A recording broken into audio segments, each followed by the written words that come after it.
ferviente amor, porque el amor cubrirá multitud de pecados.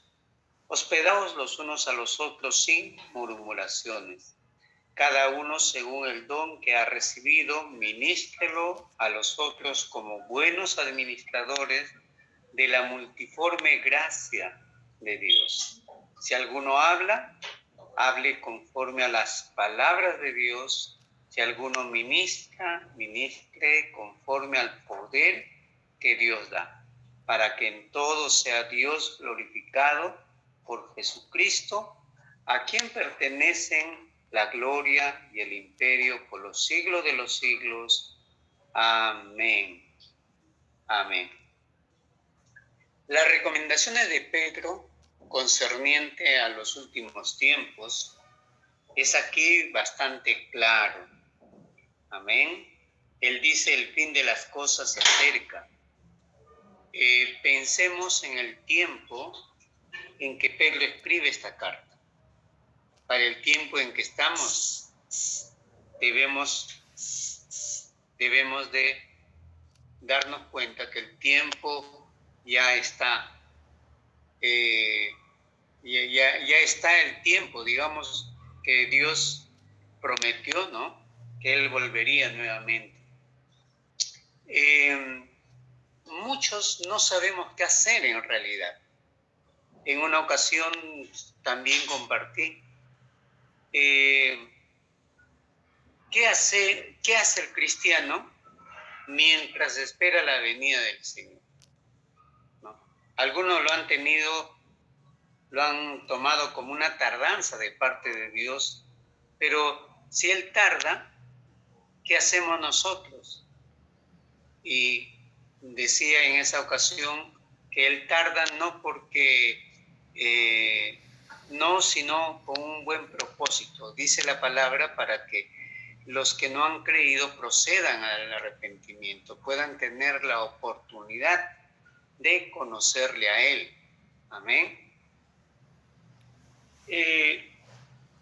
Pero Pedro, hablando acerca de los últimos tiempos, dice que nosotros debemos de tener ciertas actitudes, debemos de hacer ciertas cosas. Y la primera cosa que él menciona aquí en esta carta de Pedro, dice: sed pues sobrios y velad en oración. Sed pues sobrios y velad en oración. Una persona sobria, ¿cómo es? O lo contrario de sobrio, ¿saben? Es estar borracho. Es no tener control de sí mismo, ¿no? Y un borracho pierde el control de sí mismo.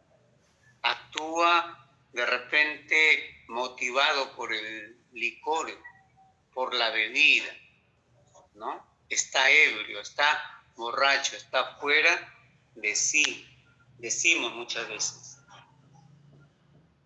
Dice: sed pues sobrios y velad en oración. Es decir, que nosotros debemos de estar ecuánimes, atentos, no distraídos, no perturbados, sino sabiendo bien lo que nosotros hacemos, ¿no? Un ebrio no sabe a veces lo que hace y se arrepiente después de haber cometido o dicho cualquier otra cosa, ¿no? Velad en oración. Velad en oración. Si hay algo que primeramente nos dice Pedro que debemos de hacer en los últimos tiempos, es que debemos de velar en oración. Esa palabra velad es que debemos de estar siempre, constantemente en oración. La palabra velad implica estar vigilantes, ¿no? Estar vigilante, estar siempre a la expectativa. ¿Y de qué manera vamos a hacerlo? Vamos a estar a la expectativa orando.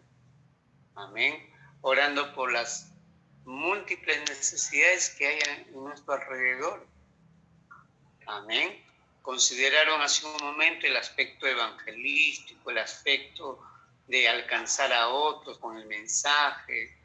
Y eso es muy bueno, porque es lo que el Señor Jesús nos ha encomendado hacerlo.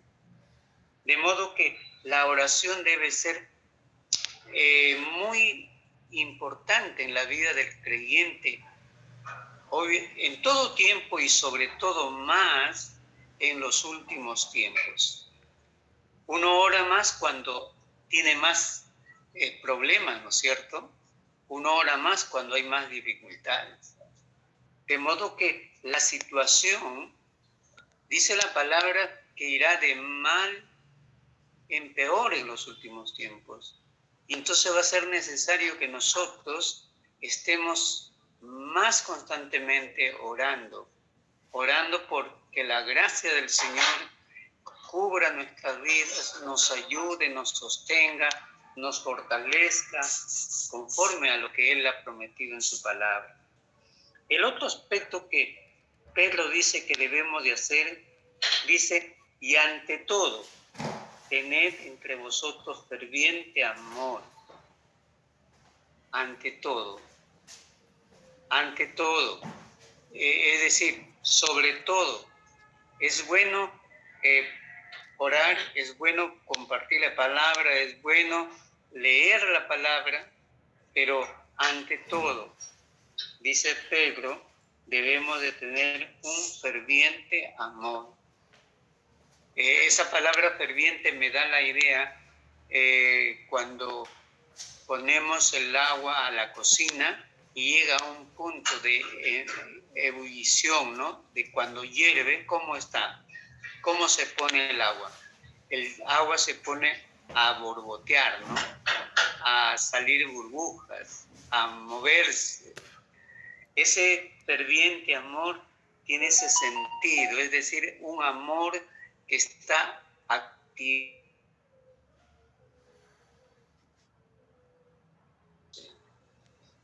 Usted puede decir, sí, yo tengo amor de Dios, pero su amor puede estar inactivo. Ese amor tiene que expresarse, tiene que manifestarse, tiene que estar en movimiento. Por eso dice Pedro, y ante todo, tened entre vosotros. Y está hablando a la iglesia, mis amados hermanos. Está hablando a la iglesia. Pedro no está hablando al mundo. Obviamente que nosotros como creyentes, como hijos de Dios, hemos de expresar el amor sin distinción, pero dice aquí la palabra que debemos de tener entre nosotros ferviente amor, porque el amor, cubrirá multitud de pecados. Según el texto que Pedro nos ha escrito, nos da la impresión de que entre los mismos creyentes pueden haber situaciones contradictorias, problemas o algún tipo de situación que amerite expresar amor.